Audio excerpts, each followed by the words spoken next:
En el nombre del Padre, y del Hijo, y del Espíritu Santo. Alabado sea Jesucristo.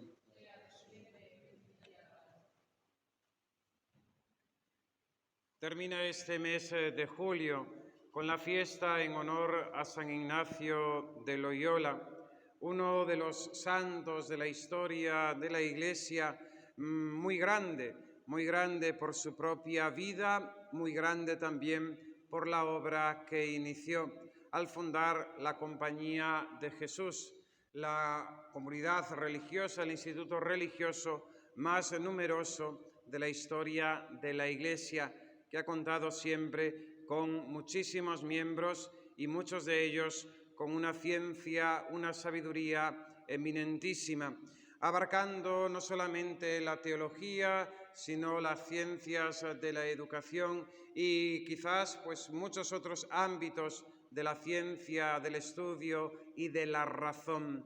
Compañía de Jesús que ha marcado los últimos 5 siglos de la historia de la Iglesia. Compañía de Jesús que llevó a cabo la obra de la evangelización en América junto con las órdenes tradicionales de los padres dominicos franciscanos, entre otros. Compañía de Jesús que sirvió como instrumento de Dios para difundir la reforma de la Iglesia en el Concilio de Trento contra la herejía y el cisma luterano, afirmando la fe y llevando a la conversión a aquellos que habían sido cautivados por las ideas heréticas y blasfemas de Lutero, convenciendo y formando a tantas generaciones de católicos hasta nuestros días. Compañía de Jesús que tristemente hoy en nuestros días parece que ha traicionado el mismo carisma de San Ignacio y la misma pureza de la fe, dejándose llevar tristemente por las nuevas teologías, por las ideologías, por las teologías de la liberación, entre otras, siendo también hoy tristemente pues ocasión para muchos de escándalo y de perdición, pues enseñan doctrinas que no es la doctrina católica. La historia de San Ignacio de Loyola más o menos es conocida por todos. Aquel hombre de las Vascongadas, cautivado por el ideal caballeresco, que quería conseguir las glorias mundanas de la batalla y que herido en una de ellas, en Pamplona, vuelve tullido a su casa con una larguísima convalecencia. La enfermedad se le presenta, la convalecencia por la herida de guerra se le presenta como una ocasión de Dios, esas llamadas que Dios hace, a veces a través de bienes y a veces también a través de calamidades, para que Ignacio se convierta y respondiendo al sentido de su propia vida, para que Dios se la ha dado, conocer, servir y amar a Dios nuestro Señor y mediante esto salvar su alma, pues San Ignacio se convierte. En aquella dura convalecencia, cuando ya estaba un poco respuesto, quería libros de caballerías. En su casa no había una vida de Cristo y una vida de santos.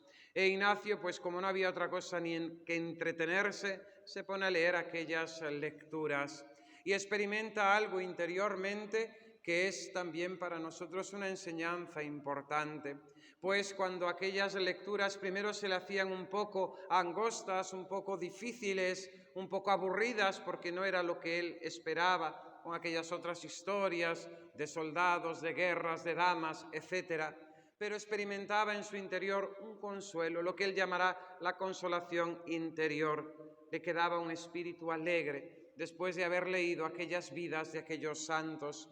Él mismo se preguntaba, ¿y si yo hiciese lo mismo que Santo Domingo de Guzmán? ¿Y si yo hiciese lo mismo que San Francisco de Asís? Era un hombre con una imaginación, pues vamos a decir, muy activa, y que en este sentido pues tenía una actividad de pensamiento constante.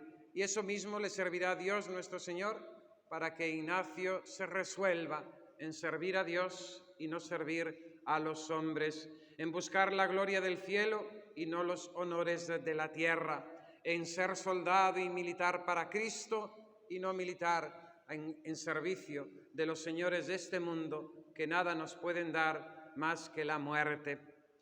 Después, ya restablecido, se va mendigando hasta el santuario de Nuestra Señora de Montserrat en Cataluña, donde hace esa ofrenda de su propia vida ante Nuestra Señora y se retirará a Manresa a hacer esos ejercicios espirituales que primeramente serán su propia experiencia y que después pondrá por escrito para que otros muchos se beneficien como se han beneficiado a lo largo de la historia tantas almas de la práctica de los ejercicios espirituales siempre recomendados por la Iglesia y que también nosotros hemos de hacer. En primer lugar, para tomar estado de vida en la juventud y después a lo largo de los años para renovar esa misma decisión y poner nuestra vida delante del Señor. En definitiva, los ejercicios espirituales son una llamada a nuestra conversión. Esa conversión que no se da de una vez para siempre, sino esa conversión cotidiana de volvernos hacia el Señor, borrando, eliminando de nosotros todo aquello que nos aparta de la santidad y proponiéndonos firmemente, sabiendo que depende todo de Dios, pero como diría San Ignacio, pensando que depende de todos de nosotros, proponernos firmemente el trabajo por la virtud. Sin duda alguna, creo que es importante recordar esta enseñanza de San Ignacio, que la vida espiritual no puede quedar, vamos a decir, supeditada a simplemente unas prácticas o unas rutinas. Hay que hacer ejercicio, hay que practicarla, hay que adiestrarse, hay que entrenar. El mismo apóstol San Pablo en sus epístolas habla de ese combate, habla de esa carrera, habla de esa lucha, pues hemos de tener esa conciencia. Quizás el peor enemigo de la santidad y de nuestra propia salvación es esa religión de sofá, esa religión de cómoda en la que nos quedamos con unas verdades, con unas prácticas de piedad, pero todo bastante desvinculado de nuestra vida, de nuestro día a día y de nuestra cotidianidad. Hemos de ejercitarnos y para ello el primer y fundamental ejercicio es la meditación, la oración ante el Señor nuestro Dios. Esta oración que puede seguir por diferentes modelos y diferentes esquemas, ya sea el ignaciano, ya sea el teresiano u otros muchos que existen en la Iglesia, dada la riqueza de carismas y también dada la riqueza de psicologías y de formas de ser de cada uno de sus miembros. Pero esa frase tan importante de San Alfonso María de Ligorio, el que reza se salva y el que no reza no se salva. Hemos de hacer oración si queremos ejercitarnos y si queremos alcanzar la salvación. Ese tratar a solas con aquel que nos ama, ese estar dando vueltas a esos pensamientos en nuestro interior, preguntándonos qué es lo que el Señor nos dice para nosotros cada día, para que cumplamos su santa voluntad. No podemos dejar nuestra vida espiritual a lo espontáneo, a la improvisación.